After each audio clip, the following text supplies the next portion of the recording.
The Brickyard Battalion in fine form before tonight's match. Starting lineup's been introduced to the crowd here at Carroll Stadium. Time now for the keys of this match. They are presented by your Central Indiana Honda dealers. Brad, take it away. The first thing for Indy is they've got to recognize when to go. I was talking to Coach Tim, and he said that they're going to drop their line of confrontation to about midfield. That's going to open up space behind Minnesota, but you can't go every time because you open up yourself to being countered. So you got to pick and choose those moments. The second one is to find the space for Duke and Don. Those are two pacey players, so when you do set up that space behind Minnesota, look to get those guys out and get them to run. Then when you look at Minnesota, you got to feed Ramirez. The kid is red hot. The more touches he gets in this ball game, the better Minnesota's going to be. And then to score first. Indy has yet to show that they can come back and play an uphill game. So if Minnesota puts one in early, it doesn't look good for the 11. The Indy 11 trying to repeat an October victory against Minnesota a season ago. That is the only win they have had in 5 previous meetings against Minnesota. This year, 0-2. Lost here 3-1 on May 16th. Lost September, in early September at Minnesota, 1-0. If you didn't believe us that Christian Neek was back in net tonight for the Indy 11, the BYB with the Das Boot chant to start things off on the night where you're giving away Christian Neek bobbleheads. Yeah, he's everywhere. You see his little bobblehead everywhere in this stadium tonight. Daniel Keller about to have the throw-in for the Indy 11. We've seen him a lot as a defensive midfielder. Starting at left back tonight. What sort of challenge is that for Daniel? You know, the guy has such a high soccer IQ, it's not much. It'd be great if he had a little bit more time to prepare for it and get more reps in practice. But he understands the game, understands his positioning, understands space. He'll be fine.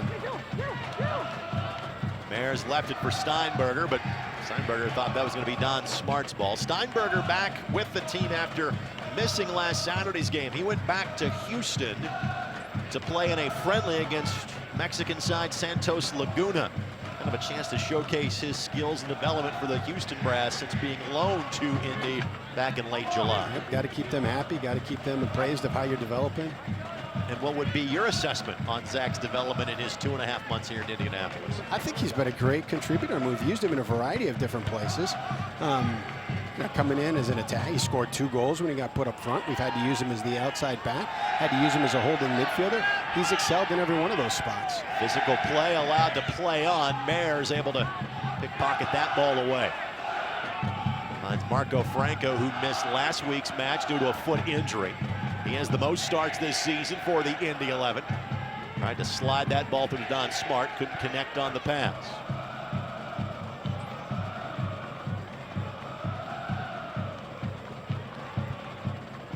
Clever interplay by Minnesota. For Minnesota, the players up front look very similar to what they have the entire fall. But they are without 2 very key pieces defensively tonight.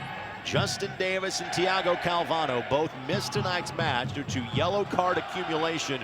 Between the 2 of them, they had only missed 1 match all season. What does that mean for tonight's 90-minute affair? You know, it depends on what the guys are that have come in behind them. Are they quality guys? Have they gotten enough minutes, enough reps in practice?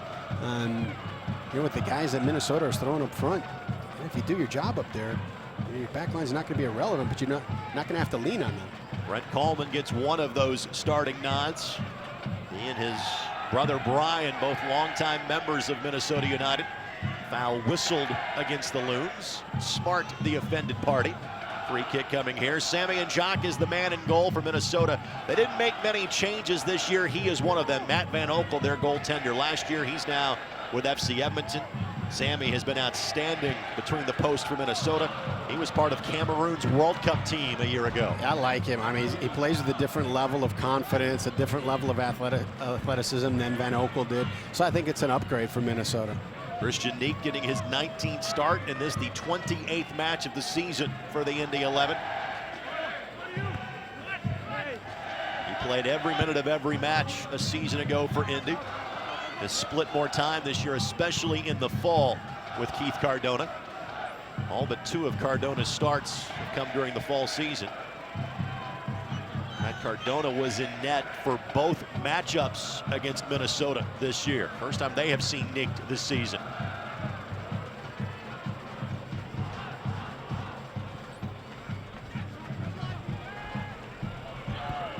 Whoops. Right idea by Whoops. Steinberger, Yep. but then he realized that Brown was offside, which is why Bryan did not give chase.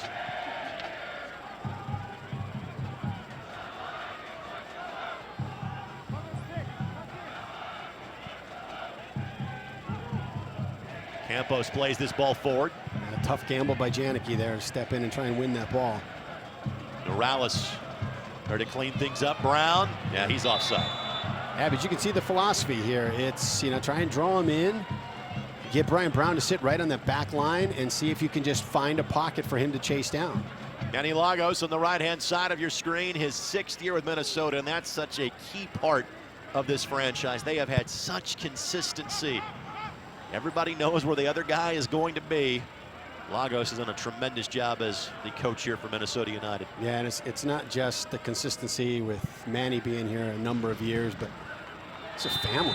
His dad, Buzz, was involved with Minnesota when it was the Thunder back in the old USISL days and in the D2 part of soccer, and coach and had his son as a player and winning championships. And this has been Manny Lagos grew up with Minnesota professional soccer. See Tim Regan, the interim head coach for the Indy 11.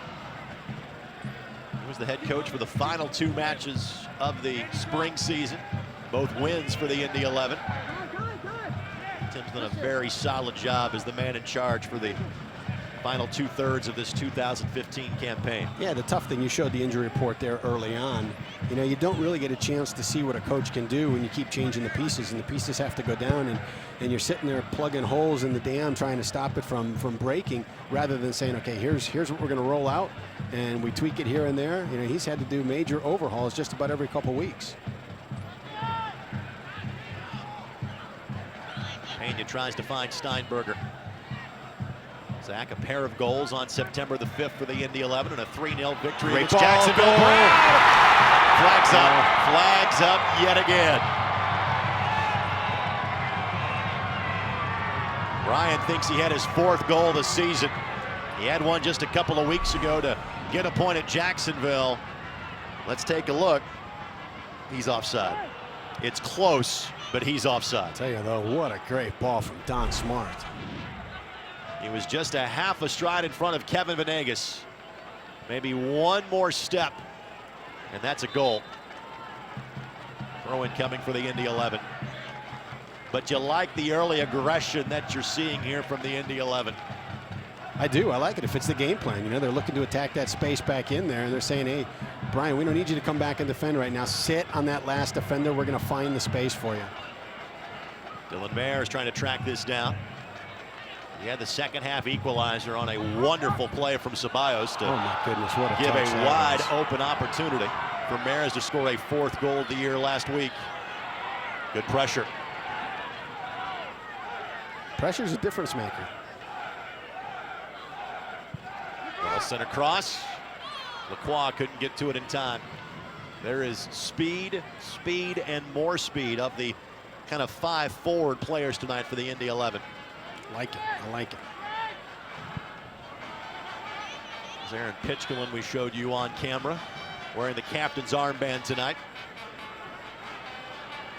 One of just the 2 usual defenders who are playing in tonight's match for Minnesota.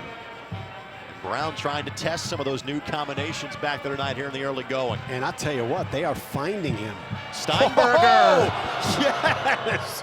What a hit! What was that, 38, 40 yards out? Hello! And no problem dialing up long distance did last year's top 10 draft pick by the Houston Dynamo. Good night. That's a laser. He didn't miss by much either. Oh. Wow, that's impressive.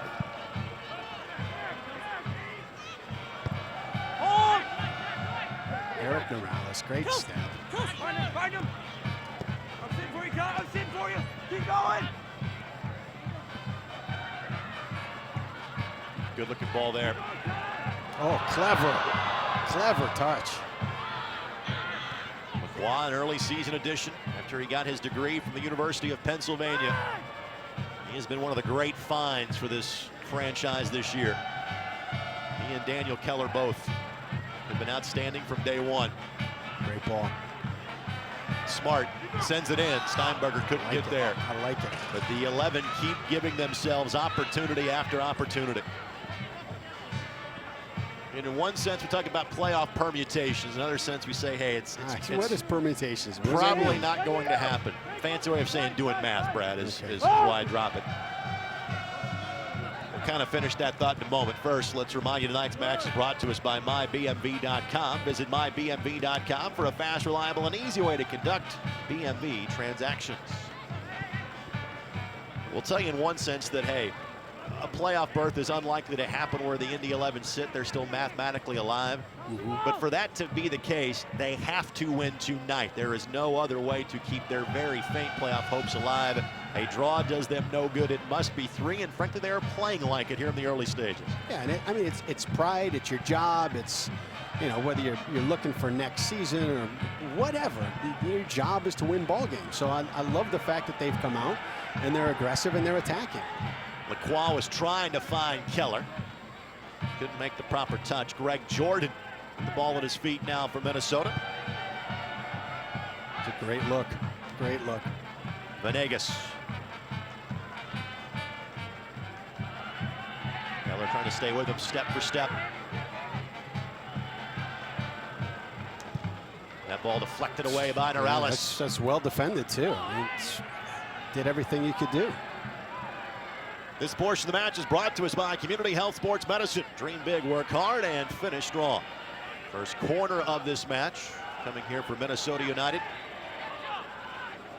Yeah, I'm never a fan of sending one when they've got 2. Get over here. Dylan Mares, get in there. Okay. Minnesota sends 6 into the box. Pena got there first and clears out of the 18. Wow, it's a great turn. The lead for Steinberger. He is onside. Brian Brown couldn't get there.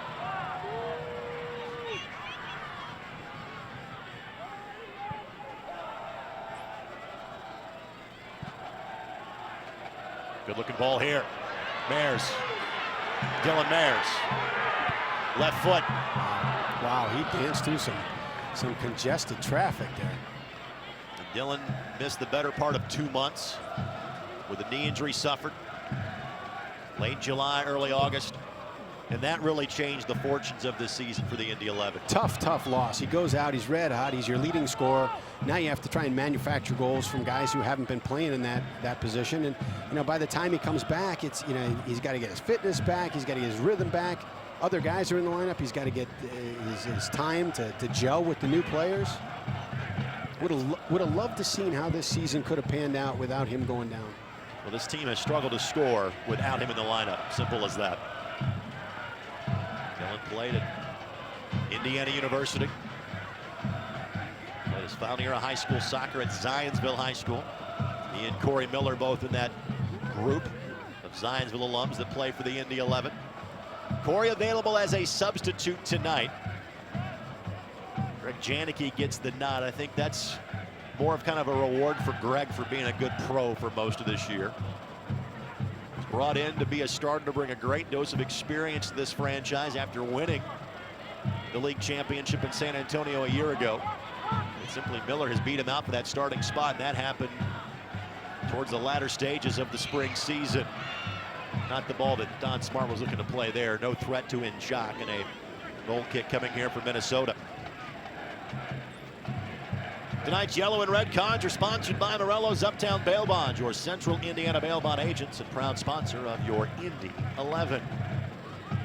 You know, Janicki being in there may be exactly what you just articulated.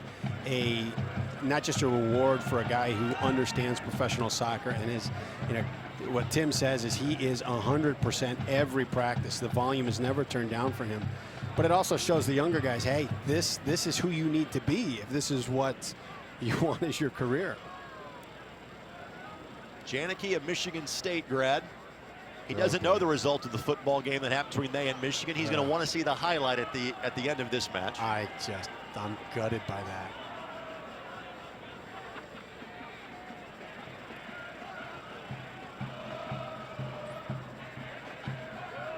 I'm being told there are small children crying throughout the stadium hearing the result of said game.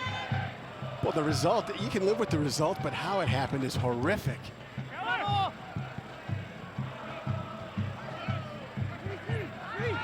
This has been very much a whistle-free opening 14 minutes. Clever ball. Lacroix. Numerous options to his right. Steinberger couldn't get there, but right idea by Lacroix. Like what I'm seeing so far, Brad. Yeah, I am too. The nice thing is they know where each other are. They're knocking the ball around. It's pretty soccer. Coleman. He's one of the two players getting some extra minutes tonight because of the absence of Davis and Calvano. And we mentioned those guys from a defensive perspective, but Davis has been a huge part of the offense for Minnesota against the Indy 11. He's had goals in each of the 2 wins against Indy this season. Impressive touch there.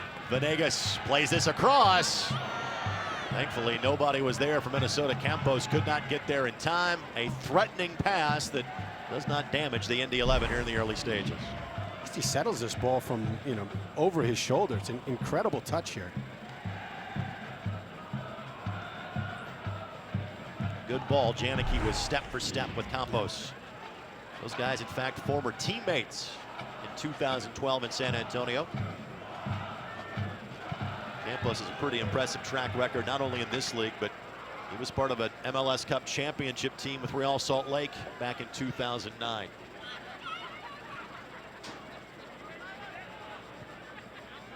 The Indy 11 have scored once this year against Minnesota. Sergio Pena had that goal back in the 3-1 loss on May the 16th.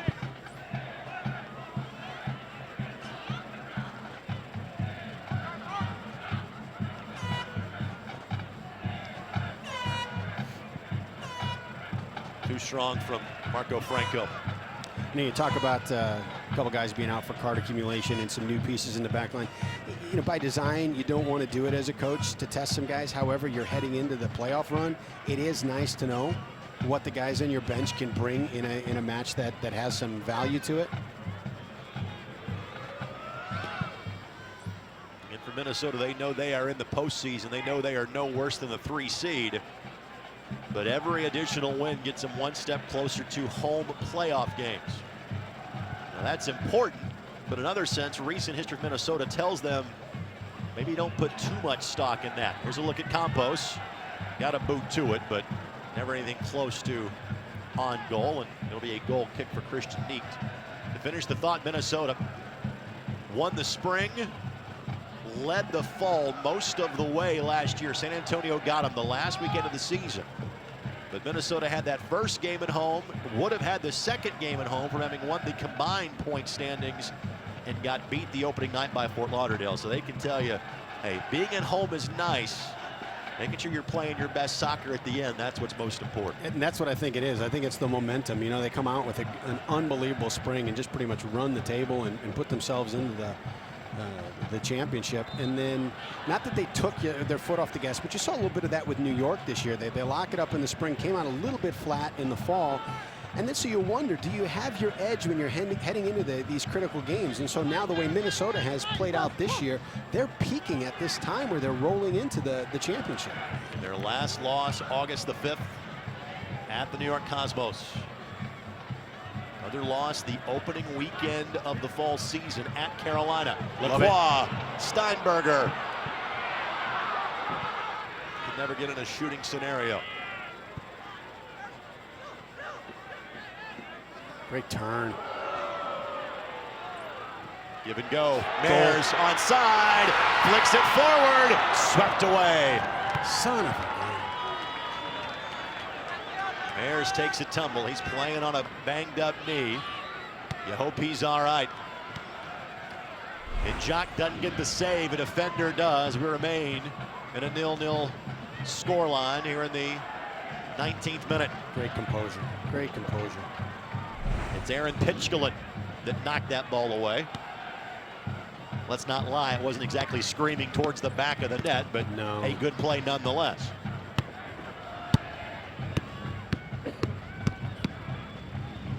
Head of the way.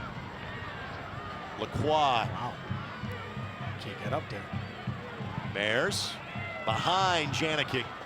Ooh, But then a giveaway by Minnesota. Corner kick is Mendez with the last touch.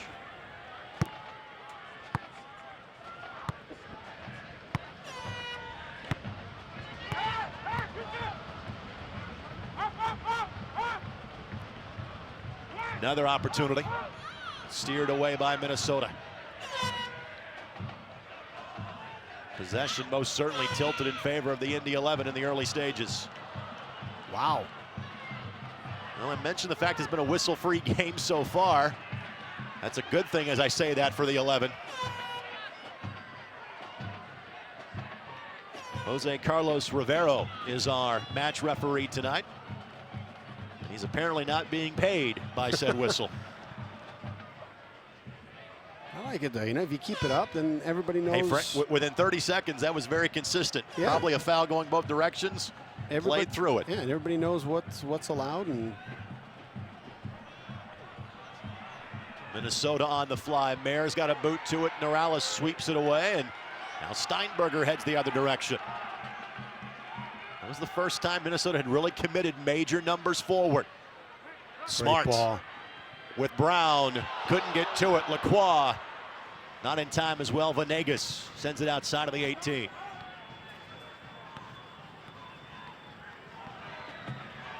That's a costly turnover. Steinberger, left foot, deflected. Flag had gone up if Brown had played it. It never got to him. So we play on.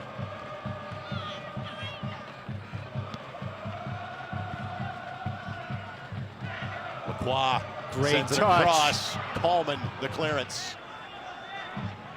Keller will keep it in. The 11 have had their foot to the gas pedal since the start of this match. Been fun to see.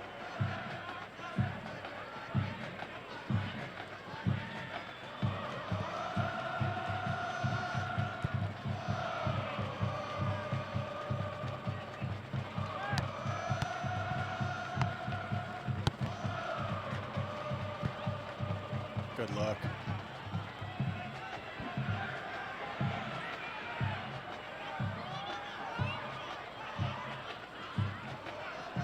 Brown couldn't keep it at his feet. And that will draw the rarely used whistle tonight. But that was pretty much a shoulder grab and a jersey grab to make sure that stopped a breakaway opportunity. Fans, don't forget next Saturday night is Fan Appreciation Night presented by Xfinity and Community Health Sports Medicine. It's the final home game of this season as the 11 play host to Fort Lauderdale. Commemorative photo will be given to the first 5,000 fans in attendance. Tickets start at $10. Indy11.com or 685-1100 for more information.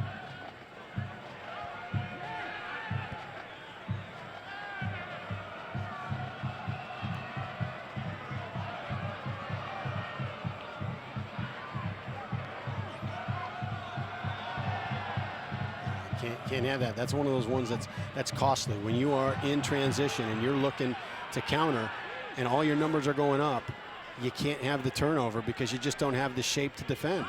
Ramirez sends it in. Couldn't latch on to Daniel Mendez. Campos went down outside of the 18, but the advantage was played, so there was yet again no whistle, no stoppage in the action.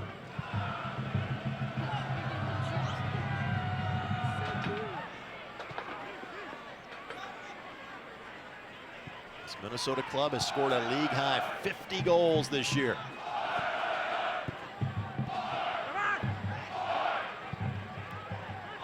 The 11, on the other hand, have struggled mightily to score goals, especially in the fall. Always open. You know, there's times it's frustrating and there's times it's a joy to watch. The pressure was 8 yards off of him on that one. You know, that wasn't even one that he's uncontested. There you go, shots so far tonight, all in favor of the Indy 11.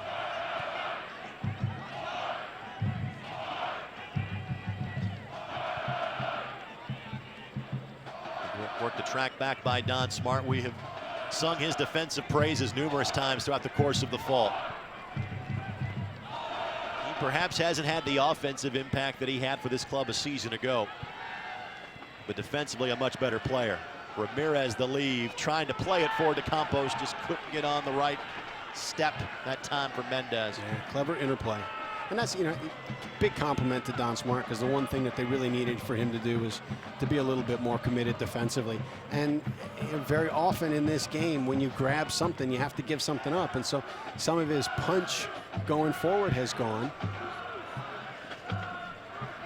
But it's allowed him more minutes on the field because he's gained the confidence of the coaching staff. Campos had an early season injury last year, played just 3 games for Minnesota United in 2014. The dynamic duo a season ago was Ibarra and Ramirez for Minnesota United. This year it has become Campos and Ramirez here in the fall season. Miguel Ibarra spent time with the U.S. men's national team late 2014, early 2015. Dangerous here. Alisson sends it across. My goodness. My goodness. A little bit of radar going off in Marco Franco's head there, because Ramirez was in behind it, but he just could either hear or sense this scoring god coming in, pressing him from behind, because he just touched it out in the nick of time. Throw in coming here for Minnesota. Ibarra now playing for Club Leon in Mexico. That move was made at the end of the spring season. Most dangerous threat for Minnesota so far.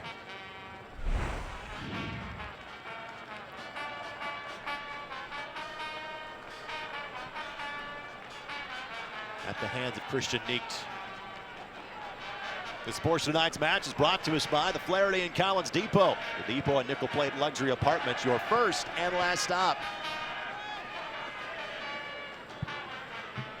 Indy's only win against Minnesota United last year happened in October here at the Mike, and it was a shutout win, 2-0.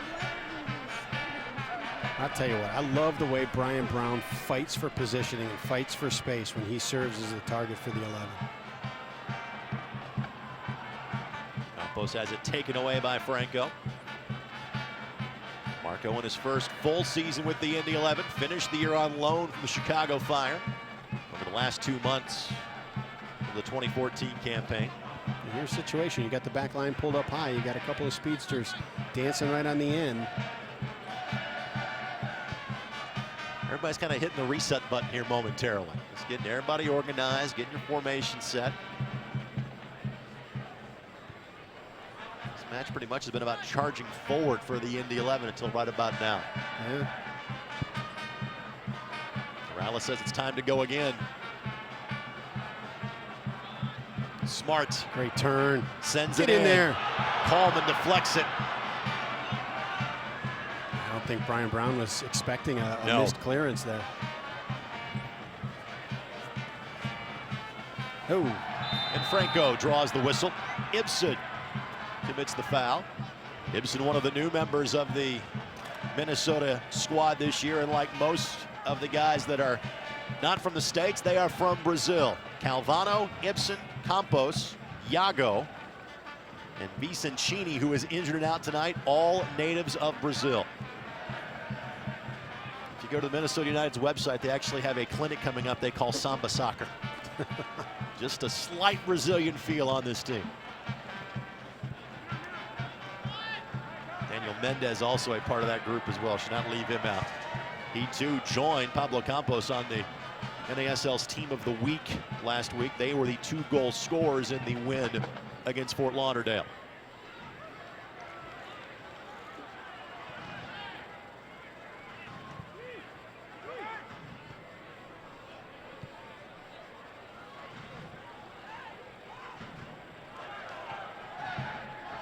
It's interesting, you got a big body in Ramirez, who's serving kind of as a target for that back line to find him so he can connect up to the front line.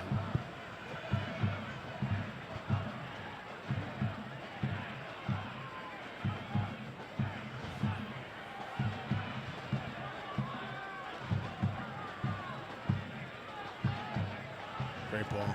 Lacroix calls his own number this time, and Curve of it takes it right to the mitts of Injak.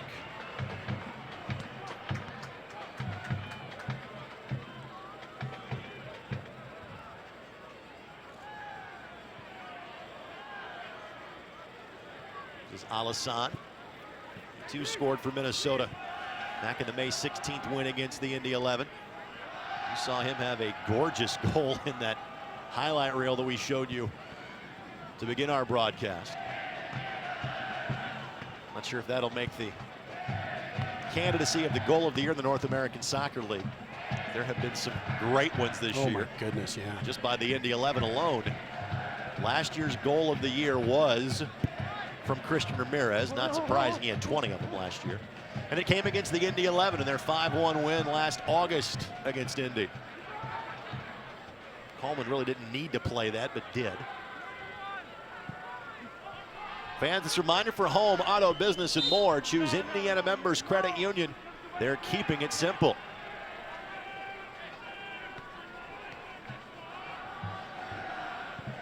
Look at Pablo Campos. He was the NASL Player of the Week last week, and surprisingly, given the season Minnesota has had, he was their first League Player of the Week in 2015. They've had several guys in the Team of the Week, but never the Player of the Week. Steinberger. Shooting from the Sergio Pena School of Distance. That's twice now for him. Which is why I made the reference. One time I let it go, twice. Hey, you've been spending some time with Sergio on the training pitch. We look at Daniel Keller, Brebeuf High School, University of Louisville. Part of that great soccer family we've talked about. Oldest brother played for Brad at DePauw University. He's the second of 4 boys. The third is the starting goalie at the University of Evansville. The fourth is a dynamic midfielder out of Brebeuf. The Soccer State Tournament underway as we speak. Championship matches to be played 2 weeks from today here at Carroll Stadium.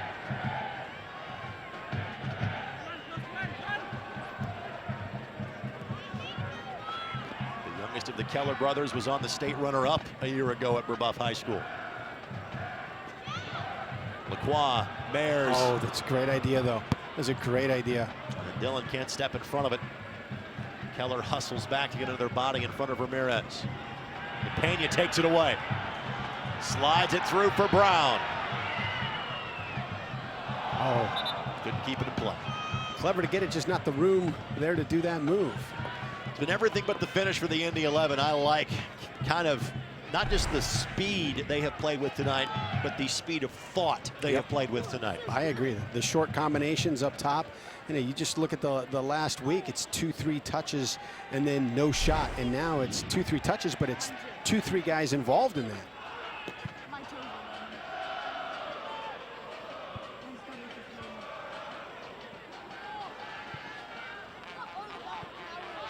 Jordan a bit strong on that one. But Venegas has plenty of room to track it down. The 11 trying to avoid a season sweep from another club in this league for a second time this year. Ottawa won all 3 matches from the Indy 11. Final 2 opponents the 11 play, they've already had wins against those teams. Fort Lauderdale here next week, and then at Carolina on October the 30th, a rare Friday night game to end the season, and that's a hold by Keller. He found himself in the wrong place in that formation and just gave a tug to the arm to make sure he stopped the activity. It's Mares, excuse me.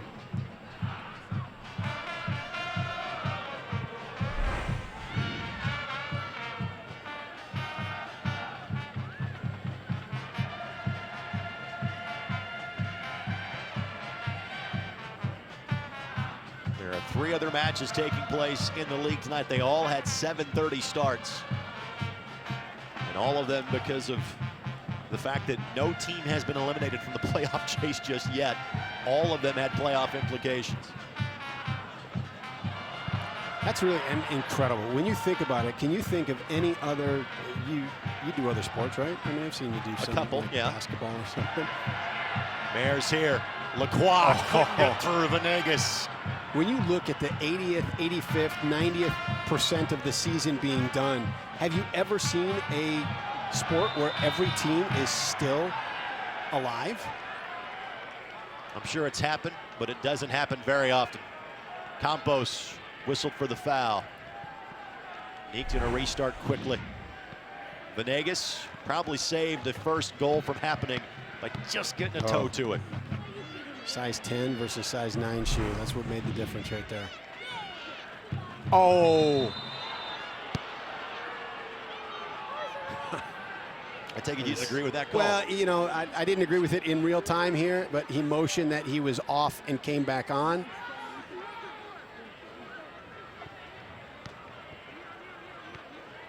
Not keeping track of these. That might be about the 5th time the flag has gone up for Brian Brown tonight. Yeah, you know, it takes one. It takes one. That's a gambler's mentality. You stay in the game, stay in the game. Janicki tracking back to flick this ball away. Smart keeps it in play.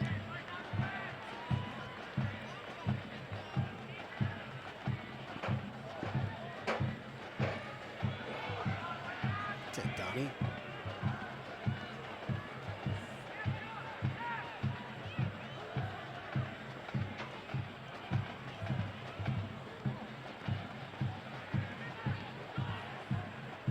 Indy 11 looking for their first home win since September the 5th.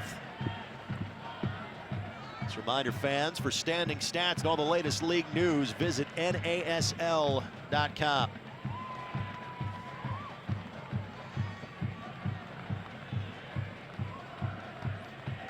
Home wins this fall for the Indy 11.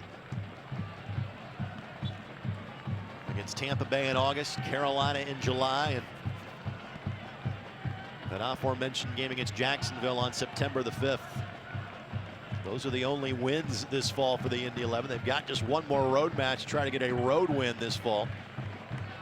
Carolina 13 days from now, and Carolina has 6 points from the last 2 games. The Railhawks are suddenly, I wouldn't say even in the heat of it as far as that last playoff spot is concerned, but they're hanging around.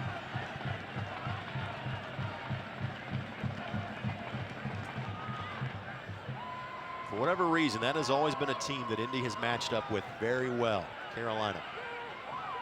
What they're concerned tonight is Minnesota. They played well for the first 35+ minutes. Smart. Good early ball. Lacroix. Duke left foot and What shot. a save! What a save! Did we tell you he was on the World Cup roster for Cameroon a year ago? Oh, what athleticism! Our save of the game presented by Service Master by Doran. But look at all the traffic he's got to navigate his sight lines through, and then Duke turns, so he's got his back to the goal. It's not like he can even see the ball, and he spins and takes the shot. That's an unreal save. For all your fire, water, and storm restoration needs, call Service Master by Doran, official restoration company of the Indy 11. Foul called against Indy to prevent the counterattack for Minnesota. One thing that's neat to watch about Ramirez, and I've seen this in a lot of great goal scorers, when play's just moving around, he's just walking. He's just walking into pockets and just sitting in a pocket, and when the ball moves, he just walks to the next pocket and sits in the next pocket, not drawing any attention to himself. And then, when he's on, boom, he's on. Played 2 years of Division I soccer, then played 2 years of NAI soccer at Concordia in California. He has played 3 years of pro-level soccer between Charlotte and the USL and his second year in Minnesota.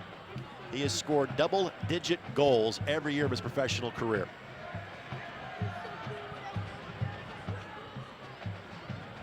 Steinberger to Brown. Great ball movement. Here it is. Here it is. Leaves for Keller. Keller, Great good touch. The Goal! Bears. Yes! Yes! How about that for a homegrown goal? The Brebeuf kid finds the Zionsville kid. 1-0 in the 11. What a clever touch from Daniel Keller. And this is a guy that normally plays defensive mid. He's playing left back tonight, and he's all the way up to the 6-yard box. What a goal. We've talked about so many different players up in the offensive attack tonight, but it's a guy that, well, maybe shouldn't have even been that far up in the attack, that set it up for Dylan Maris to score his 5th goal of the year, leading the Indy 11. I'll tell you what, his ability to sense that that foot was coming in from Minnesota and to be able to pop that ball up and over it. What vision. Scoring first has been such an issue for the Indy 11 this year. Not tonight. They have had a flurry of chances, finally collect on one. Here comes the haze from the smoke from the BYB. Love it. 1-0 Indy in front. Love it. The sweet smell of sulfur's coming.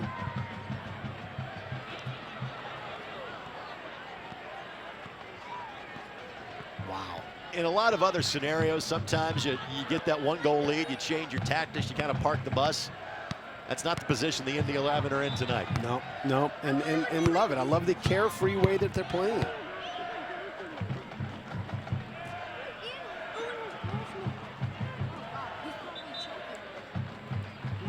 See, Maris is still not even full go yet, you know, and he's got 2 goals in the last 2 matches. Imagine if we had that kind of consistency throughout this month of August, the early part of the fall season. You imagining it? I'm imagining it. I'm imagining it pretty good. The final 5 minutes in stoppage time of tonight's first half is sponsored by Honda Manufacturers of Indiana, official automotive sponsor of the Indy 11.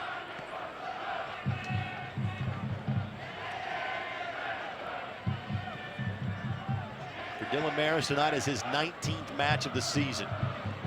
He missed 9 matches in total, recovering from that knee injury. Leading the team in both goals and assists. We talked about this so much in the spring, not so much in the fall, but under former head coach Jürgen Sommer, when Jürgen was asked early in the spring, hey, who's the most improved player during off-season workouts? Before you would finish the question, he would say Dylan Maris. Al-Hassan lifts it forward. Campos out of danger. It will be a corner kick coming for Minnesota United.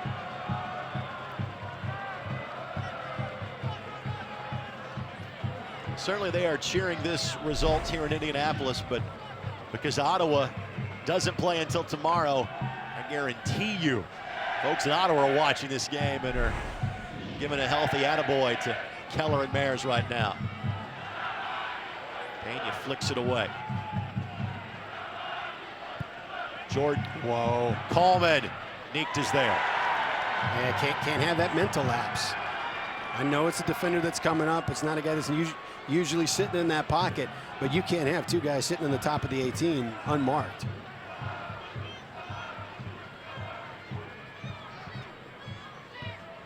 There's the leave to Pena, and a dangerous one at that. Finally able to keep it away from Mendez. There's Keller yet again.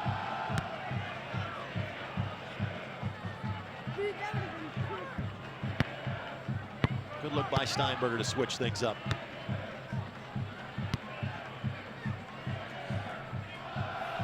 There have been so many different lineup combinations for this team this year. In part because of competition for spots, in part because of injuries. This is a group that looks like they've played together, and they really haven't, to be honest with you. Yeah. Find your perfect, honest to goodness Indiana getaway at visitindiana.com.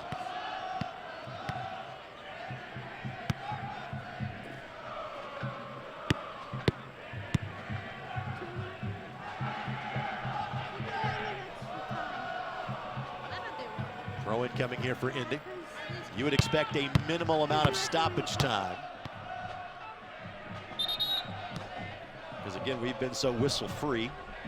Keep your fingers crossed, no injuries of any kind at this point. Of course, that was not the case last week. Oh my goodness, yeah. With a couple of significant injuries for the Indy 11 in the opening 30 to 35 minutes. Dane Richards did not make it past the opening 10 minutes, and frankly, Dragan Stoikov played through an injury he shouldn't have. How about that gutty performance? Yeah. Are you kidding me? Oh, look at that ball Not over smart. the top. Venegas got there first. Good help back from Mendez to clear it from Lacroix. They are really attacking that back line when it gets up high.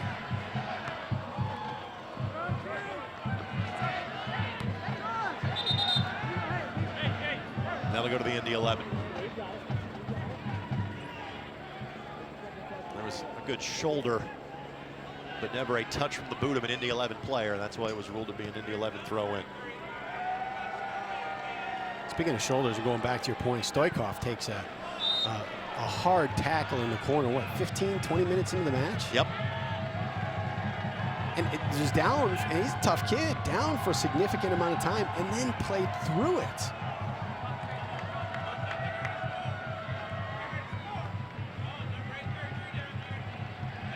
Final few seconds of this half. Could be unfolding as we speak. Ayers on the corner. All the way to the back post. But a whistle for a foul goes against the Indy 11. We talk about trying to repeat history, getting an October home win against Minnesota. Last year, the Indy 11 took a 1-0 lead to halftime and scored in the opening seconds of the second half. Would love to see history repeat itself tonight.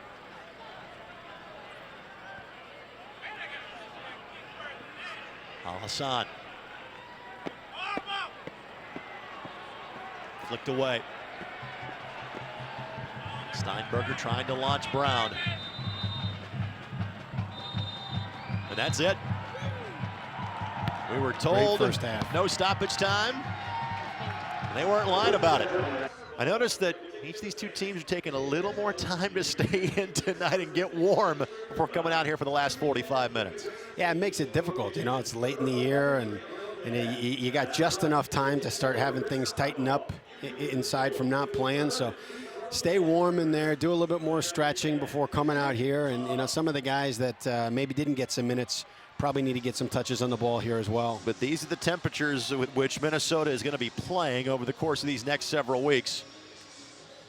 This is August in Minnesota. Because they are at home the next two matches. They're either be in Minneapolis or in Ottawa for their playoff match in week number 1. This chill is something they got to get used to. We certainly hope to see you next Saturday night. It is Fan Appreciation Night, the regular season home finale for the Indy 11. And it simply would not be the same without you. It's presented by Xfinity and Community Health Sports Medicine. First 5,000 fans get a commemorative team photo. Fort Lauderdale, the opponent. Tickets start at $10. Available at Indy11.com or by phone at 685-1100. Good look at Dylan Mayers, the goal scorer. 5 for Dylan, and I was trying to remember them in my mind. I think they have all been here this year. Did you remember them all? There was the penalty taken against FC Edmonton on June 13th. The goals the last 2 weeks. Yep. The volley against the New York Cosmos for the draw. That would be on July 25th. We look at Corey Miller on the sidelines. I'm trying to remember what the 5th one was for Dylan. was it, and I don't remember which game it was, but remember that one that kind of nutmegged him on the 2, and he just fell, and didn't he score later in that match as well? He might have. He missed. That was, we referenced that goal last week, Brad, with when he hit the opener. We said, listen, he hadn't done that every time this year.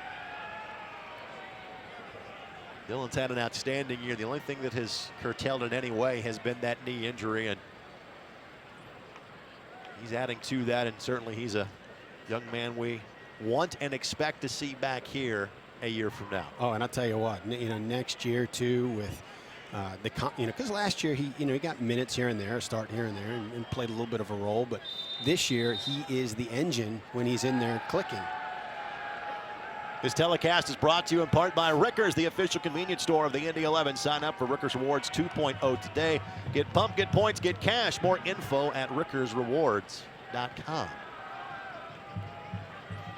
His other goal was against Tampa Bay on May the 30th. All 5 goals have happened here. I don't remember that one. Highland to Brown to Mayers right before the thunderstorm came. Ah, yeah. There's no place like home for Dylan Mayers. So I expect a incredibly elevated level of confidence when he comes into camp next year.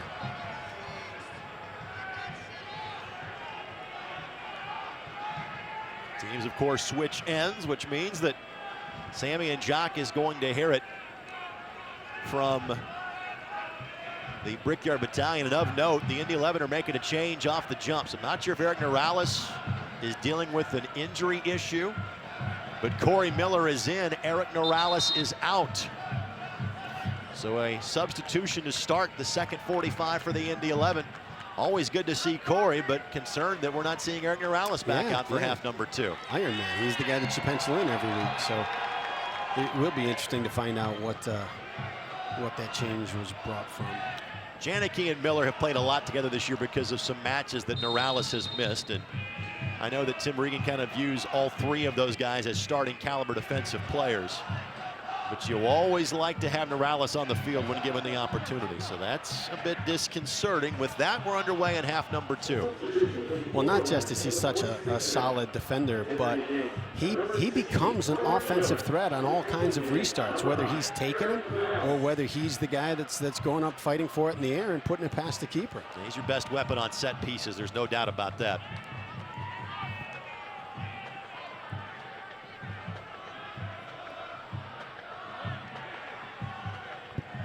Miller on the team of the week a week ago in the North American Soccer League. He played in both matches in Florida, both 1-1 draws. Went the distance in each of those 2 matches. The 11 not represented on the team of the week after a 2-1 loss to San Antonio last week. Steinberger could keep possession, Coleman able to sweep it away.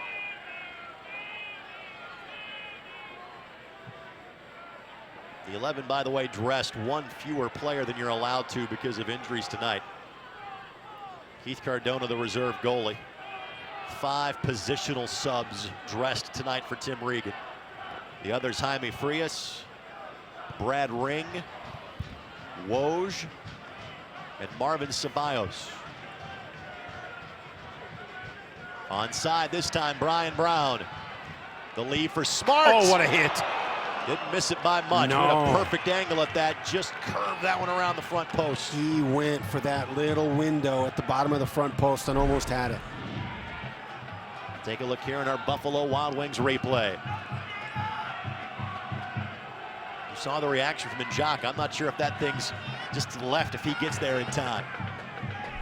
Great ball from Brown. Tell you, out of the gate, I don't know if it's for the initial few minutes or if it's for the half, but they've pushed Ramirez up front and looking to play with 2 targets up top right now. Janicki takes a tumble. Keller there to sweep it away from Pablo Campos.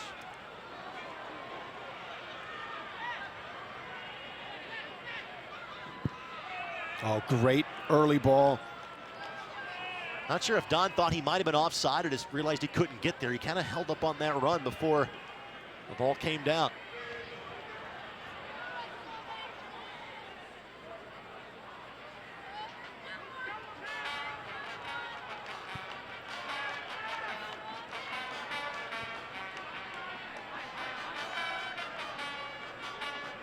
You mentioned kind of a different look with Ramirez pushing further forward from Minnesota. Anything from a tactics standpoint you expect to see differently from the Loons here in the second half?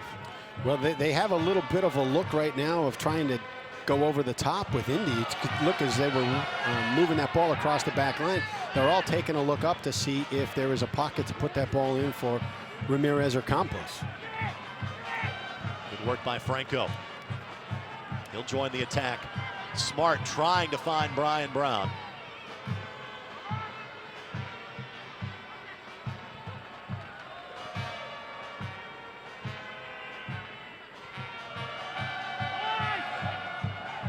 Ball rule to be still in play from our assistant referee, Brandon Rinkenberger.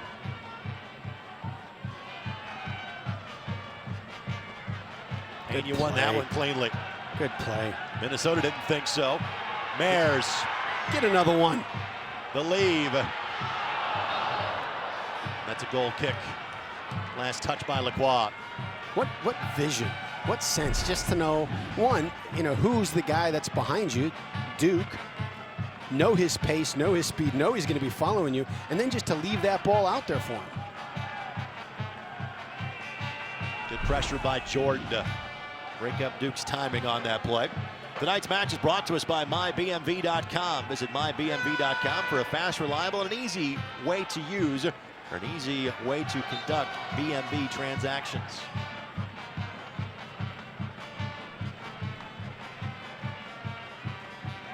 Corey Miller draws the foul. Easy call too. When the defender puts his hands up in the back of the player, it's so, the player just can take a dive. They don't even need to have any push. Once those hands are in the back, the official sees it and has that whistle in his mouth.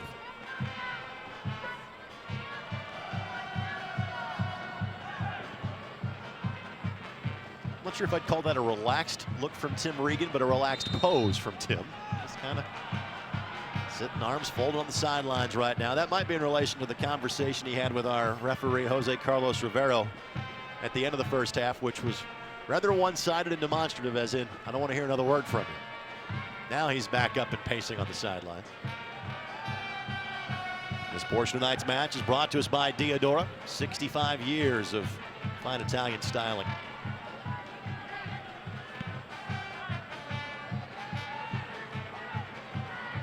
Good opportunity developing.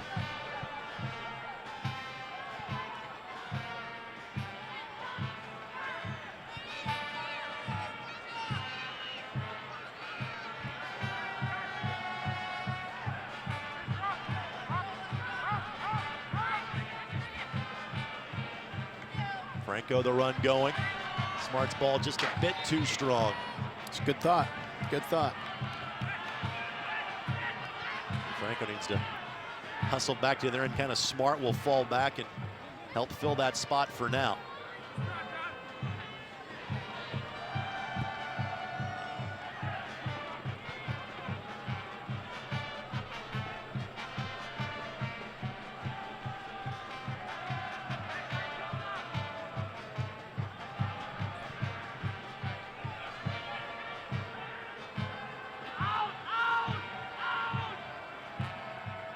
Christian Neek barking instructions. Yeah, he's trying to get his back line pushed up and compress some of these channels that Minnesota can play through. Smart the takeaway. Brown to his left. Pokes it forward for Lacroix. Steinberger making a run. Through ball. It got to nobody in a darker shade of blue. It's a great ball. Great ball. Now a chance for a counter here.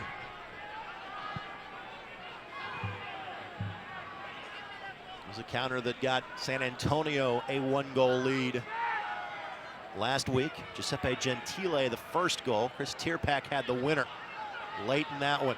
Slide it through for Campos, Yep. but he's offside.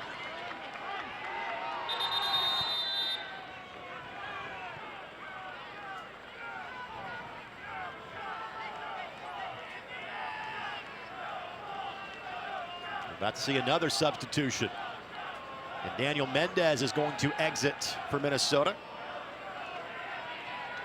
Alejandro Vela, young man from Mexico, will enter replacing Mendez. Again, Mendez a goal last week. That's why he was on the team of the week in the North American Soccer League. But he exits in the 53rd minute. Vela comes on to replace him. Substitution for Minnesota in the 53rd minute. Entering the game, number 19, Alejandro Vela. So each team now with 2 substitutions available. Daniel Mendez.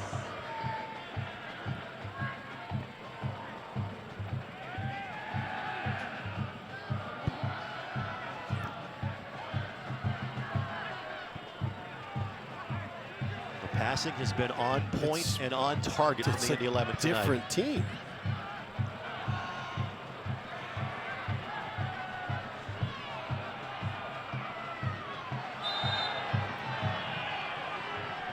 I have a hard time believing the physics of Lacroix taking down Coleman, but credit to him for earning the call.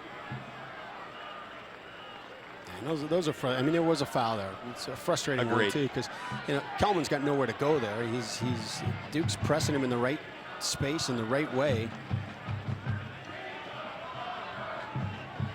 BYB agrees with my assessment on the play. Coleman 6'2" and 190. Lacroix nowhere close to 6'2" nor 190. And that's a foul on Pena. I'll give you that one too.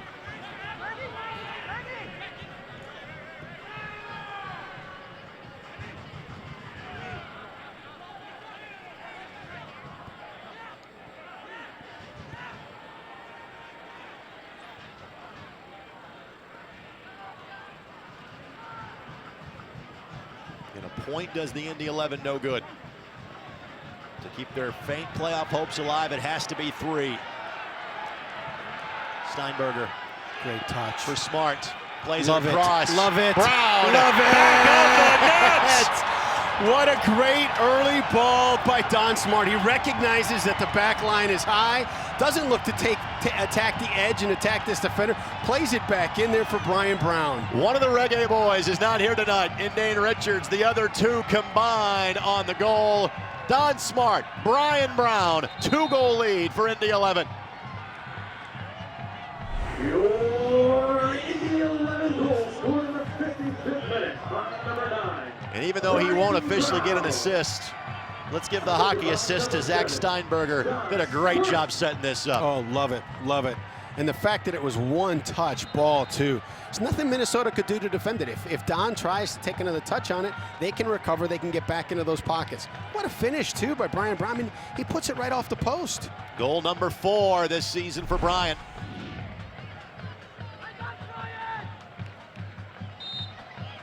His goals this year, coming against the Cosmos in April, FC Edmonton in June, against Jacksonville 2 weeks ago. Flag stays down. When the Indy 11 have won here this fall, they have all been in games they have scored at least 2 goals. Brown goes down hard to the turf on that play. The wins 2-1 against Carolina back on July the 11th, 2-0 against Tampa Bay on August the 19th, 3-0 against Jacksonville on September the 5th. He's playing with great, great confidence today. Oh, Venegas on a cold night hits either the calf or the back of the thigh. Either way, that's Smart. And then Jacques enveloped in the smoke. You know what? Not a bad time to maybe test him here.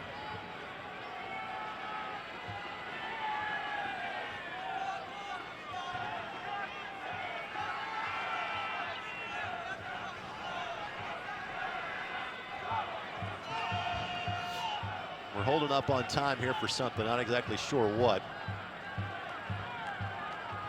Is it because of the smoke that we're kind of potentially stopped right now? It looks like it, because got the thumbs up from the keep. Mares flicked into the BYB by Tyler Pollock. It'll be a corner for the Indy 11. Fans, you can gear up at NASLshop.com, the fans' home for all the latest league merchandise. I would say this time of year they specialize in heavy winter coats. I'd Scarves. If you were coming by this broadcast booth right now with a scarf or a hat, I'm buying. Janicki the flick.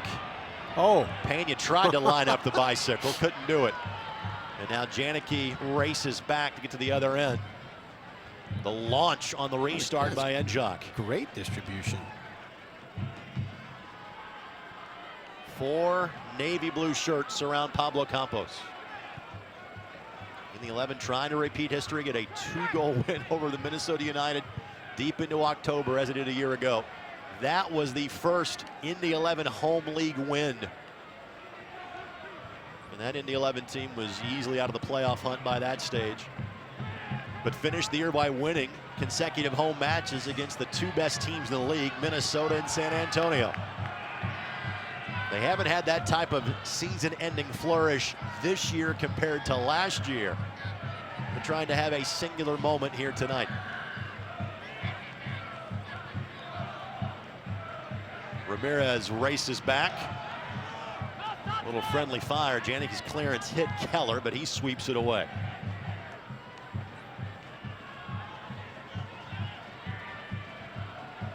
This is a Minnesota team that has scored 50 goals in 27 matches. It would be a great game to get a clean sheet on here.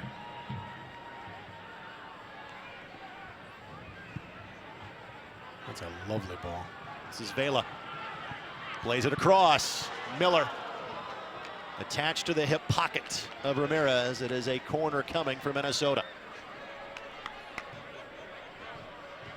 In that victory against Minnesota a year ago, Christian Neek may have had his best night in net for the Indy 11. Robbed Ramirez on a couple of occasions. Christian really has not been challenged to this point tonight. This could certainly be that challenge right here. Good ball. And it goes right to Christian's hands. Good location, but not the traffic in front of Neek to really make it bothersome. Yeah, they had the taller guys back on the back post, and yeah, he's off.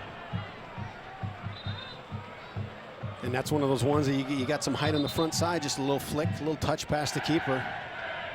Yago about to enter this match. One Brazilian replacing another. Pablo Campos will exit. Campos a goal and an assist last week. Not really a factor tonight for Minnesota. They are down to just one remaining sub with 30 minutes plus left to go in this match. Again, a point is okay for Minnesota. They wanted to get 3 tonight. Yeah, point ties them for the top of the combined table. Right. Every point's a good point for Minnesota. It has to be 3 for Indy this evening. 3 other matches taking place in the league, all of them with playoff implications. We'll update you probably as this match goes along and in the post-game show as well. Clever move. Why not? Steinberger. One touch. Plays it across. Mares. Lacroix. Left foot, no. Smart one time. Heads up. It was lining up. That ball that's bouncing like that, you can play with it a couple different ways. You can bend it, you can dip it, and his eyes must have got big on that one. Fans, you can find your perfect, honest-to-goodness Indiana getaway when you log on to visitindiana.com.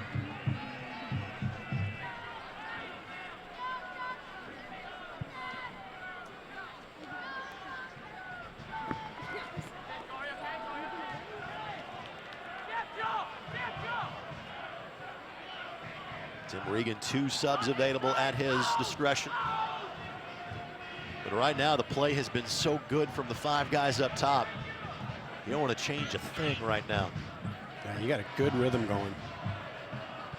Coleman slides this one forward. Janicki quickly volleys it away. The Mares fouled. Draws the whistle against Ibsen. You mentioned the clean sheet. Of the Indy 11 home wins this year, 3 have been with a goose egg on the board for the other side. Tampa Bay and Jacksonville in the fall. FC Edmonton final home match of the spring season on June 13th. Yeah, but come on. I mean, you got a guy it's his bobblehead night. You got to get him a shutout, right? Well, it didn't work that way on Oktoberfest. Let's hope on bobblehead night that works that direction. Franco takes a bad step, and he is in pain directly in front of us. It did not draw a whistle in terms of a foul. It may have to draw a whistle in terms of an injury stoppage. Neek will send this one back towards the middle of the field. It looked like it just got stepped on right in the back. And Franco quickly hops up, thankfully. Again, as he missed last week's match due to a foot injury. Steinberger told to get up. I love the way that they're letting him play. It has been consistent throughout the course of the night.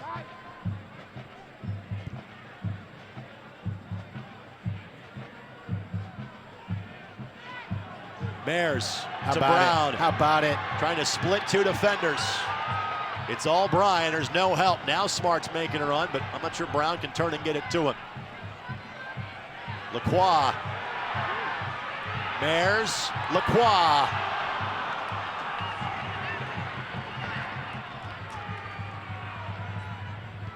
We were just talking about the fact this has been a whistle-free game. This has been a play-on type of night. And that's one thing that both these teams have to adjust to. That opportunity for the Indy 11 was in part because a couple of guys stopped. Thought a foul was coming, and that's not been the tenor of this match. Right, and after 64 minutes, you should know it's not gonna, you're not gonna get the whistle. So get up and play. And Pena will send this ball for a goal kick for Njak. Time now for our Diodora soccer tip of the game. You know, one of the tip here is just understand the space, understand where the players are. Don Smart does exactly that. He knows where the defenders are. He knows where Brian Brown is. Instead of trying to take multiple touches and set something up, he plays the early ball in behind the elevated back line. Brian Brown beats the defender to the ball and beats the keeper far post. Diodora, 65 years of fine Italian styling. This has been some fine styling by the Indy 11 tonight. That ball does stay in. Cross here, Ramirez looking for it. Keller got there first.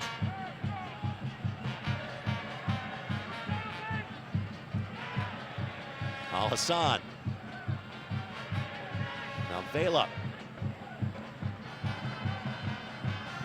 And Franco will put a boot to it and allow the Minnesota United corner kick to happen.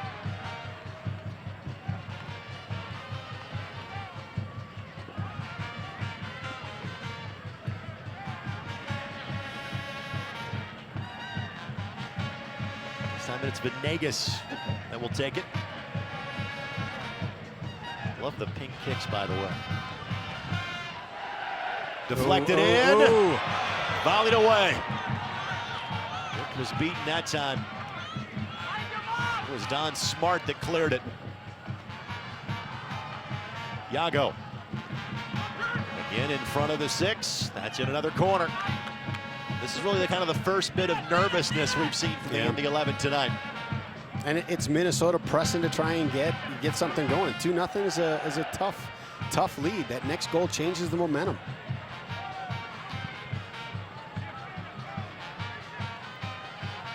Venegas. We'll try to switch it up. Again at the back post. Ramirez going for another goal of the year there. Nobody was there, either Minnesota or Indy. Yet another corner.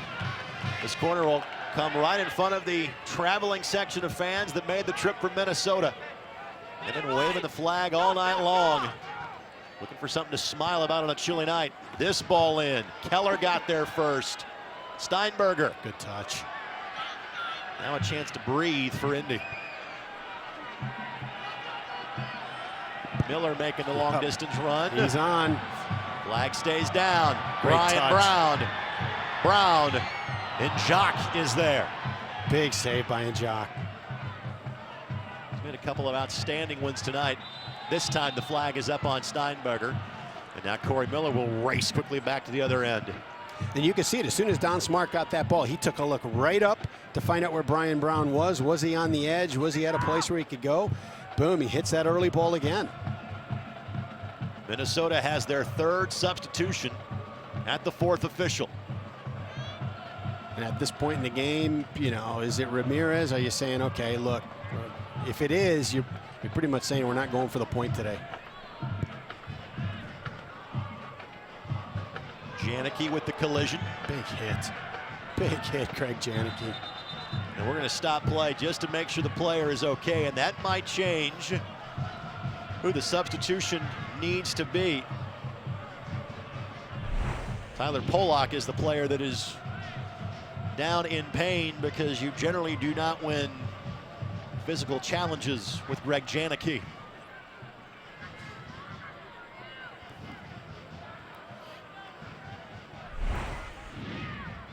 I believe that Jason Mora is the player that is set to enter for Minnesota, but he's more of a forward. Polak certainly a defender for Minnesota, so I'm not sure if that's going to change their outlook right now. Doesn't appear to be the case. It is Moore that is going to enter, so Polak will have to stay on and battle through this. It is Ibsen who will exit stage left for Minnesota, and they have used their full complement of substitutions in the 69th minute.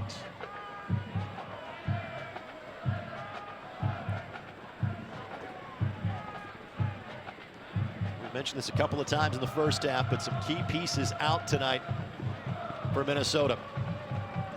Both Tiago Calvano and Justin Davis, two of their very formidable back line of defenders for Minnesota, out because of yellow card accumulation. And Giuliano Vicencini has always been a thorn in the side of the Indy 11 in his Minnesota days. He is out due to an injury tonight. He's missed a handful of games this year. Even though Minnesota has locked up a playoff spot, they are playing for seeding. Whoa, what a ball. And Brown, little contact there. Gotta try though, you gotta try. He's told to get up. And that's been kind of the move of the night in terms of you're gonna have to play through some contact tonight. That's the right call. Yeah, I do too. I think he went down because he came down on top of Kelman. We are going to see a change for the Indy 11, and it's going to be Dylan Mayers that will be exiting. Dylan goes 70 minutes tonight, gets his 5th goal of the season. Again, still recovering from that knee issue from a couple of months ago. And the 11 will go with a bit of a more defensive stance now as Brad Ring, he's been dealing with his own injury issues. They knew he'd be available as a sub tonight, couldn't go the full 90. They'll ask him to go to the final 20. As the young, talented Mayers gets replaced by the veteran locker room presence of Brad Ring. Substitution for the Indy 11 in the 71st minute. Entering the game, number 4, Brad Ring. Exiting the game, number 6, Dylan Mayers. First touch for Mora. This segment of the match is brought to us by The Room Place. Get it at The Room Place. If they had blankets at The Room Place, I'd be very interested right now. I'm buying as well. You couldn't tell it's cold, folks. But not as cold as it would be if the score was reversed. 2-0 in favor of Indy. Wow, Lacroix. look at this pace. Brown to the left, Smart to the right. He leaves for Brown. To Smart, flags up. It just drifted offside.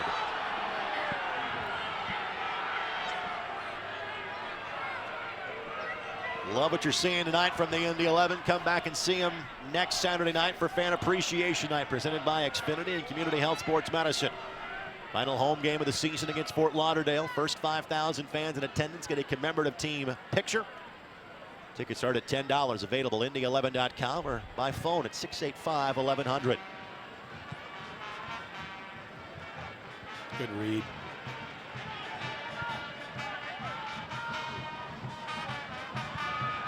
Brown fighting for this one too. It's hard to go 1-on-3. Jordan got there first, and Coleman there to clean it up at the end. The 11 have one substitution left if they choose to use it. That would come from a group of Marvin Ceballos, Wojciech Vucic, better known as Woj. I feel like I owe his parents at least once per match to call him by his actual name as opposed to going to the nickname. Right, that's the polite thing to do. I'll tell you what, I like the way that this lineup has played tonight. I would love to see this same unit back next week, and let's see if there could be some consistency with it. Foul has been called. Venegas draws the foul. Brown, the player that has been fouled. And this will basically be a corner coming up here for the Indy 11. It gets tough to navigate, not just the foul right at the edge of the turf. There's a little strip of concrete, and then you've got the track. So you got different levels of traction you're dealing with. Pena. Every time he gets that close to the 18, you go, he's probably too far inside his shooting range. Yeah, he's not comfortable in there. That's why he tried to pull it back. Thought for a second he's going to line it up from there on that touch, and he didn't. He owes the fans one at home. It was unfair that he did that at San Antonio. home goal of the season came against this team back in May. That time it leveled the match at 1-1. Minnesota would score 2 more in the second half to win 3-1. The difference in shots is rather remarkable this evening. But it's been indicative of how this match has been played. Yeah. Been fun to watch. Could go with a 19-2 every week.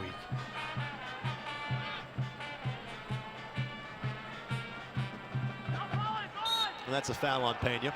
And I'll tell you what, they've done an outstanding job of, neutralizing Ramirez.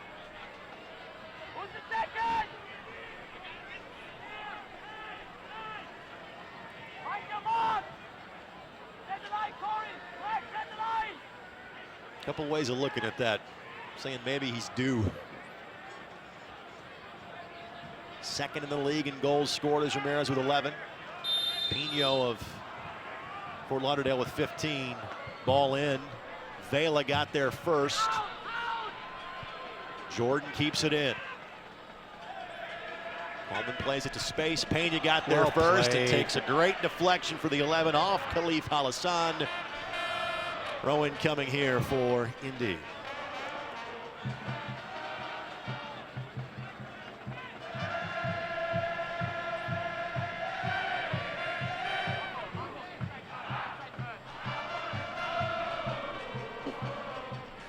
You wouldn't know it was cold by listening to the Brickyard Battalion. They have been tremendous as usual.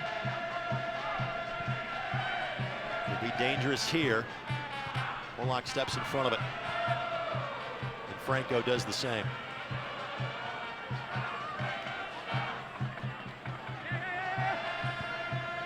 Love it. His head is up. He's looking for all the different options as he's approaching that ball.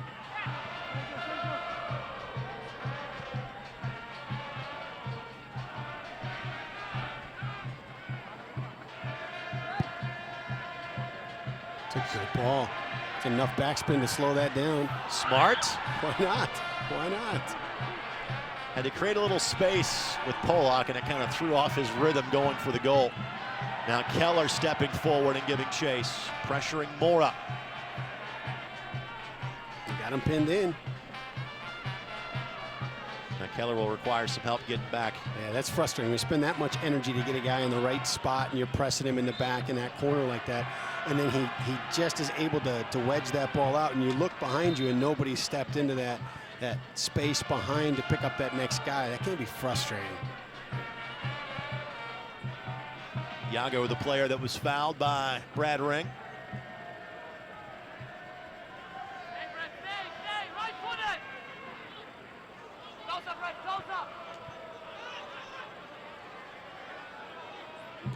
Six players inside the 18 right now for the Indy 11. Advantage played.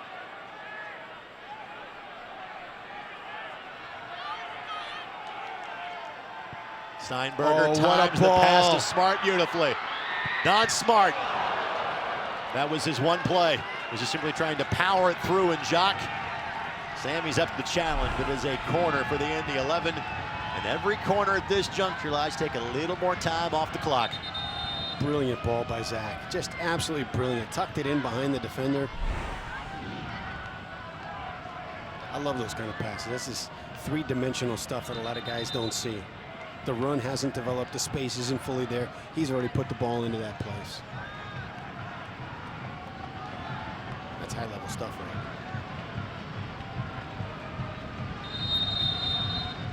I love the D3 coach talking about things in 3D. There's some symmetry there. Oh. Thought he was going to get it. Thought he was going to get it. This part of tonight's match is brought to us by our friends at City Barbecue, recently named one of the best barbecue joints in America. Party packs available for carryout. It's good for any size group. City Barbecue is the official tailgate headquarters of the Indy 11. Check them out online at citybbq.com. Already counting down the days to my next board meeting at City Barbecue on November the 2nd. You need an intern on that day? Of course I do. That's kind of a warning to the kitchen staff that I'm like coming in 2 weeks, so be ready, fellas.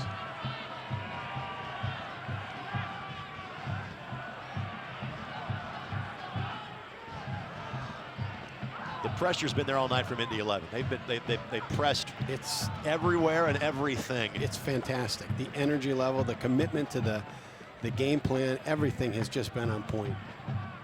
Lacroix leaves it for Pena, and it's played out to the side by Iago for a throw-in for the Indy 11. And a win here puts the Indy 11 at 30 points. A Tampa Bay win, a Fort Lauderdale win, an FC Edmonton win would eliminate the 11 from the playoffs anyway. Any of those three things happen. That's not in the control of the Indy 11. Their performance tonight has been. And they've been in control of this match. It's been fun to watch.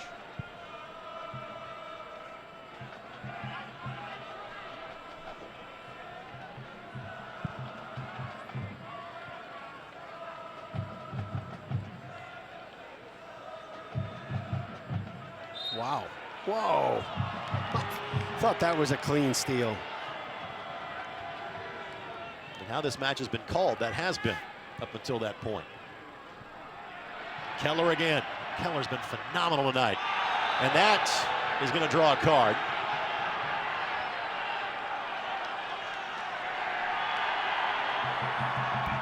It's a yellow. Could that have been more?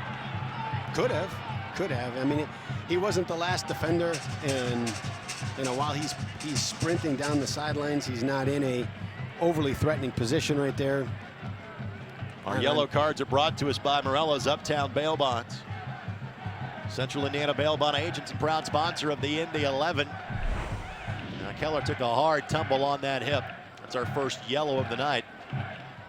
And again, I certainly do not blame Venegas for the play. You're trying to prevent that counterattack, so you take the card there. Probably not close enough to goal to be thinking about maybe a red card for that tackle alone. Yeah, I'm fine with the yellow on that. You know, it's really interesting. Duke has been floating out of that left mid position, and Daniel has been explosive getting into that space and being dangerous on those opportunities, not just on the goal, but in moments like that. And Keller has played defensive mid in his time here. Really kind of joined the team when he would have been third at that position. But because of injuries to both Sergio Pena and Brad Ring throughout the course of the year, Daniel has played a lot and has acquitted himself tremendously well. Great pickup. And I tell you what, I like this move as an outside back. The hope is that he has a future with this team. Wow. Played this as an onside ball to Brian Brown. Brown's kind of waiting for some help, waiting for an opportunity. Now Lacroix. Ring. How about that? Oh my God! Oh my God! His first goal since last May against the New York Cosmos. 3-0 Indy 11. What a bomb! Everybody saw this coming, right? Everybody saw this coming. Sure. Steve had one in 6 weeks. Holy smokes!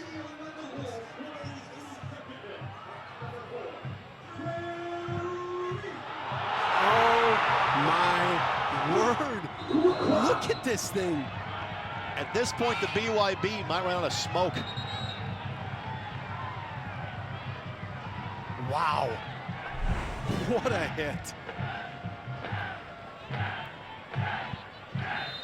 Take out Mares, you bring in an offensive weapon like Brad Ring, huh? Wow. Daniel Bryan approves of the 3-goal celebration from the Brickyard Battalion.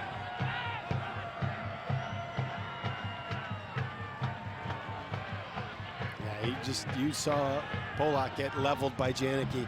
You're going to pull up on that.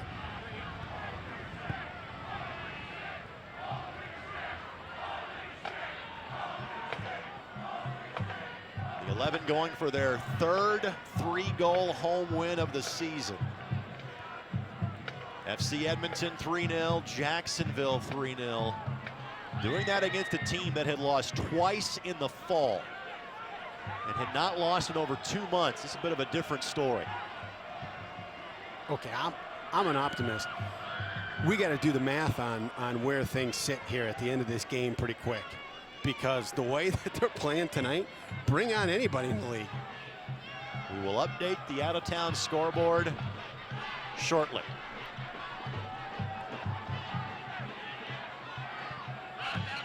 This will be a corner kick.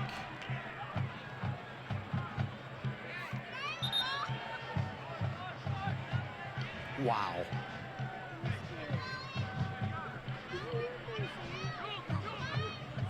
Corner coming here. Ring's second goal with the club. Headed down, and that's a goal. Come on. Well, there goes the shutout. It is a 2-goal lead for the Indy 11, and it is Coleman that gets the goal. Normally a sub, tough to crack the back line of. He's had a nice game. I've been impressed with him. It is his 7th start of the season. It is his first goal of the season. That was impressive.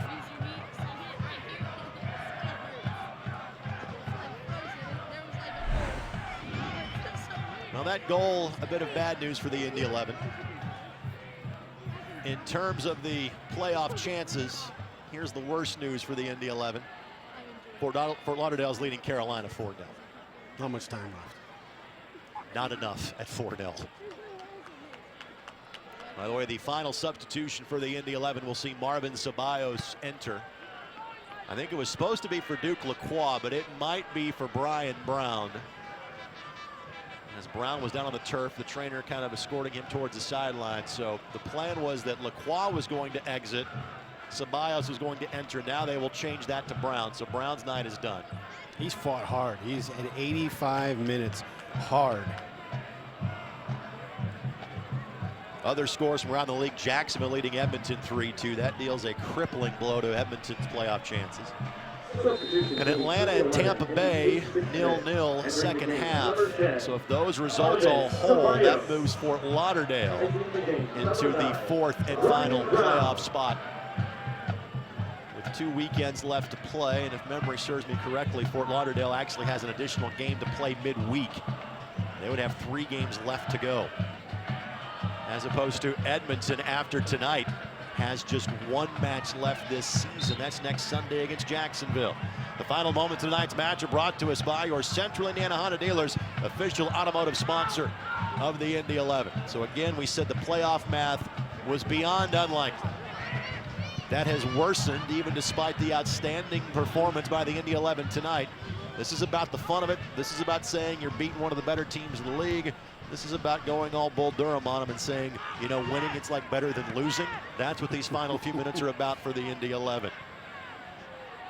And Ring sends this in our general direction.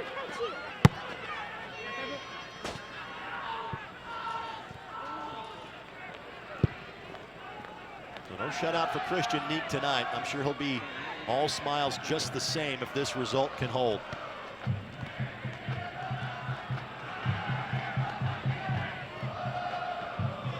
Ceballos had that tremendous assist last week on Dylan Mayer's equalizing goal.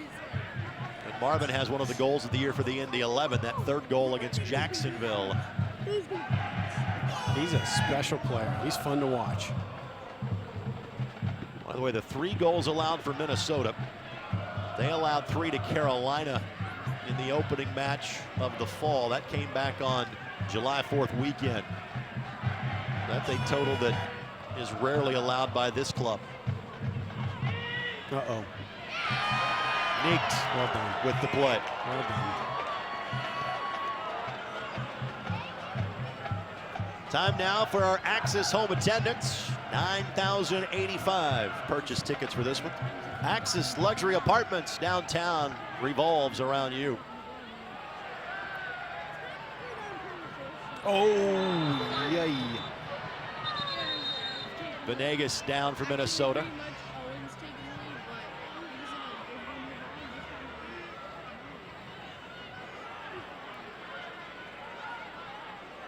That was one that could have been a red, too.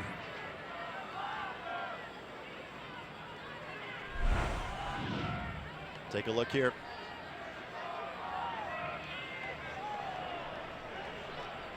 You'll return I don't think Brad Ring's getting nominated for the Lady Bing after that one. No. It's a pretty good whack. The teams have used their full complement of subs, so Venegas will have to hobble on.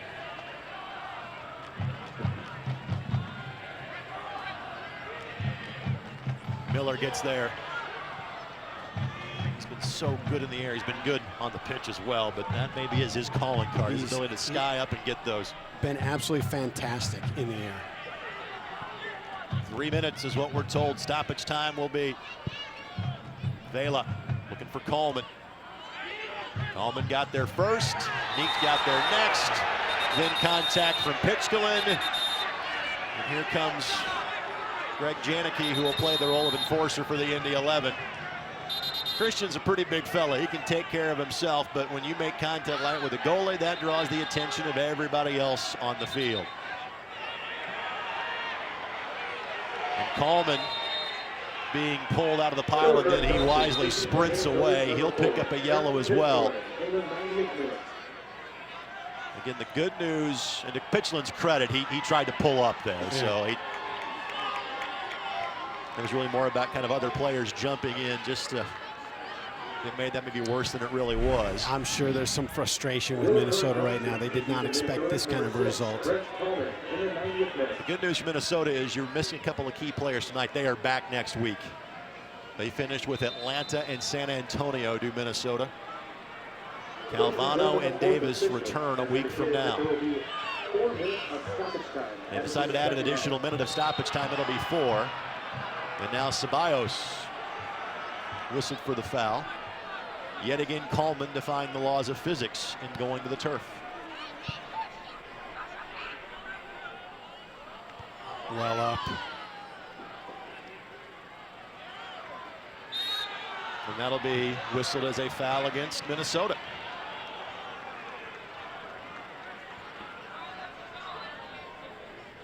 Al-Hassan deemed to be the guilty party there. It is the 3rd time in the fall, make it the 4th time in the fall that Minnesota has allowed 3 goals. They allowed 3 on 3 occasions in July at Carolina, at San Antonio, and at Jacksonville. But they actually got a win in one of those and a draw in another. All those on the road? All on the road. Yeah. They had allowed 3 goals in their last 4 matches combined. Yeah. That's another motivating factor for them to try and host the championship. Again, as far as Minnesota's piece of the championship, it doesn't matter what happens in the other matches tonight. The Cosmos are off this weekend. Ceballos applying some pressure, and Jacques clears it in time. It's Ottawa tomorrow that is the match that Minnesota cares about. They're at home tomorrow afternoon. Halfway through stoppage time. Too well defended. Just kill the clock. Franco will play that off to the side.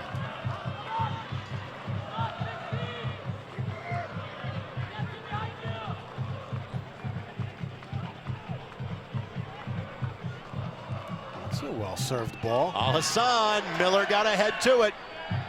Wow. And then it was last touch by Ramirez. It was a well-struck ball.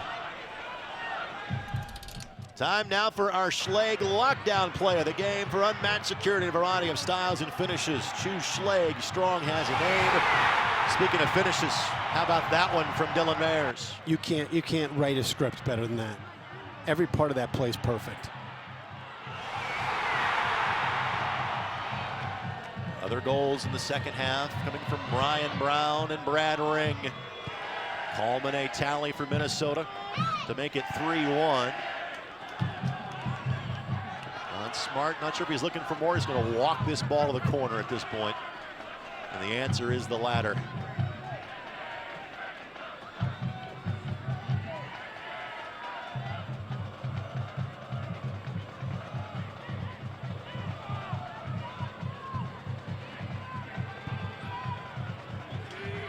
Ramirez giving chase, but Janicki will simply play this ball out to the side.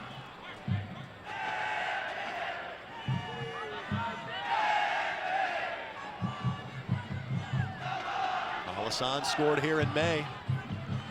Doesn't get the opportunity on that ball. Corner coming for Minnesota. as we are in the dying moments of this one. Yeah, it's just where you throw everybody up and in and hope something happens. Nick's got a fist to it. Whistle set to go. Everything but the shutout. The rousing applause from those fans still in attendance here at Carroll Stadium. Great match. One of the better nights of the year for the Indy 11. It happens on likely the night where they are eliminated officially from the playoffs. But you were more concerned this match, just overall performance, and certainly that happened tonight for the Indy 11. It's phenomenal. It was to the player, to the coaching staff, the preparation for the game. This was just a beautiful piece of art tonight.